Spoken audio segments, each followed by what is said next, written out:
तो दोस्त पढ़ेंगे आज मुकुल चंद्र डे के बारे में।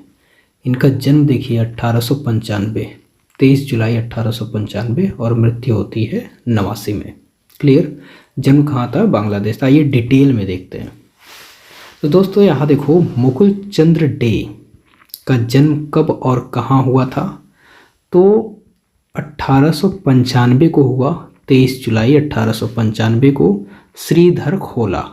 कहाँ पर है ये? बांग्लादेश में। ठीक। तो मुकुल चंद्र डे, श्रीधर खोला। मुकुल, मुकुल का समझिए कुल, मुंह, मुंह कुल मतलब मुंह, मुंह क्या है? माउथ। खोला, श्रीधर खोला। क्लियर। मुकुलचंद डे ने कला की शिक्षा किससे, कला की शिक्षा किससे और कहाँ से प्राप्त की? तो नंदलाल बोस से। कब भाई? 1912 से 16 ईस्वी तक नंदलाल बोस से। कहाँ? शांति निकेतन में। उसके पश्चात अवनींद्रनाथ टैगोर से कलकत्ता स्कूल ऑफ आर्ट में। तो पहला क्या है? नंदलाल बोस से। उसके बाद सेकंड क्या हुआ? कलकत्ता स्कूल ऑफ आर्ट किससे? अरविंदनाथ टैगोर से, अविंद्रनाथ टैगोर से। 1928 में कलकत्ता स्कूल ऑफ आर्ट्स के प्रथम पूर्णकालिक भारतीय प्रधानाचार्य किसे नियुक्त किया गया? तो प्रथम पूर्णकालिक भारतीय प्रधानाचार्य मुकुल चंद्र डे को नियुक्त किया। कहाँ भाई? कलकत्ता स्कूल ऑफ आर्ट्स में।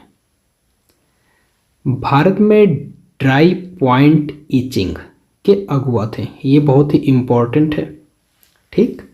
ड्राई पॉइंट ईचिंग के अगुआ कौन थे भाई? तो ये आपके थे मुकुल चंद्र डे, याद रहे। ईचिंग को भारत में कला अभिव्यक्ति के रूप में परिचित कराने वाले कलाकार के रूप में जाने जाते हैं मुकुल चंद्र डे। अभी पढ़ा हमने। मुकुल चंद्र डे ने ईचिंग तकनीकी की शिक्षा कहाँ से प्राप्त की? तो अमेरिका के शिकागो में। अमेरिका के शिकागो से ये शिक्षा प्राप्त की थी। जेम्स ब्लेडिंग स्लोन तथा बर्थ जैक्स के निर्देशन में। तो किसके किसके? जेम्स ब्लेडिंग स्लोन और बर्थ जैक्स के। किसकी भाई? ईचिंग तकनीकी। वह भारतीय कलाकार जो Chicago society of etchers, Chicago society of etchers, अभी यहाँ हमने देखा। ठीक है। ईचिंग की तकनीकी कहाँ से भाई? शिकागो से। तो जीवन पर्यंत सदस्य रहे कौन? मुकुल चंद्र डे। तो etching society of etchers, Chicago society of etchers, Chicago society of etchers के जीवन पर्यंत सदस्य कौन रहे हैं भाई? मुकुल चंद्र डे। किसने सर्वप्रथम government school of arts Kolkata में महिलाओं, ये बहुत ही इंपॉर्टेंट पॉइंट है, महिलाओं के लिए, ठीक, government school of art Kolkata में महिलाओं के लिए दाखिला आरंभ करवाया कौन? मुकुल चंद्र डे ने। 1940 के दशक में उत्तरार्ध के दौरान किस भारतीय कलाकार ने बड़े पैमाने पर सुरूल के टेराकोटा मंदिरों की फोटो खींची? किसकी भाई? सुरूल के टेराकोटा मंदिरों को फोटो खींची, जिससे बाद में वीर भूमि टेराकोटा नामक एल्बम में, कौन से एल्बम में? वीर भूमि टेराकोटा नामक एल्बम में 1959 को ललित कला अकादमी नई दिल्ली द्वारा प्रकाशित किया गया। कौन कराया था भाई? मुकुल चंद्र डे। आगे, मुकुल चंद्र डे का विख्यात चित्र, ये इंपॉर्टेंट है। मुकुल चंद्र डे का विख्यात चित्र कौन सा है? दर्पण। वाश एंड टेम्परा पद्धति में है, मतलब ठीक है, माध्यम में है, टेम्परा माध्यम में। ये कहाँ है भाई?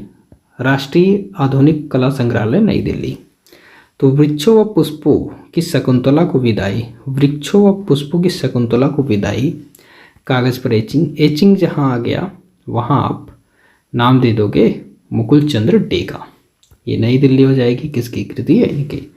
तो नई दिल्ली में भित्ति चित्र सलाहकार समिति के सदस्य बने मुकुल चंद्र डे। ठीक। 1956 में राष्ट्रीय आधुनिक कला संग्रहालय नई दिल्ली दूसरे अध्यक्ष बनाए गए कौन? मुकुल चंद्र डे। 1987 में रविंद्र भारती विश्वविद्यालय ने किसे मानद डॉक्टरेट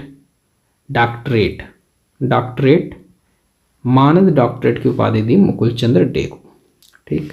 तो 1987 में मानद डॉक्टरेट की उपाधि मिली है मुकुल चंद्र डे को। 1956 में ये दूसरे अध्यक्ष बनाए गए किसके, राष्ट्रीय आधुनिक कला संग्रहालय नई दिल्ली के। क्लियर है दोस्तों।